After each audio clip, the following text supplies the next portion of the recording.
Les perturbateurs endocriniens, en fait, ce sont des molécules qui vont perturber notre système hormonal. C'est pour ça qu'ils ont été appelés ainsi, système hormonal qu'on appelle aussi système endocrinien. C'est un système qui contrôle plein de choses dans notre organisme. C'est des glandes que vous connaissez peut-être, c'est la glande thyroïde, ça va être dans le pancréas qui va permettre de fabriquer de l'insuline. L'insuline, c'est l'hormone qui permet de gérer le sucre dans l'organisme.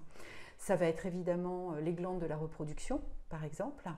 Et toutes ces glandes, en fait, elles envoient des messagers aux cellules de l'organisme et ces messagers sont là pour leur apporter un message très précis. C'est une mécanique très précise, le système hormonal.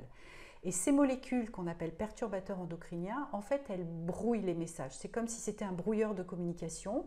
Ils brouillent les messages, c'est-à-dire que soit ils vont envoyer des fausses infos au mauvais moment, soit ils vont bloquer l'entrée des cellules là où les vraies infos devraient arriver et du coup elles n'arrivent plus. Et tout ça, tout ce que ça produit, ça va produire des dérèglements en fait sur l'organisme. Et ces dérèglements, pardon, ça peut participer à des pathologies comme avoir du diabète, comme des problèmes d'obésité, parce que ça concerne notamment ce que je disais tout à l'heure, le pancréas et l'insuline. Ouais. Ça va concerner toute la sphère de la reproduction. Donc tout ce qui va être autour des problèmes de cancer des seins, de cancer de la prostate, etc.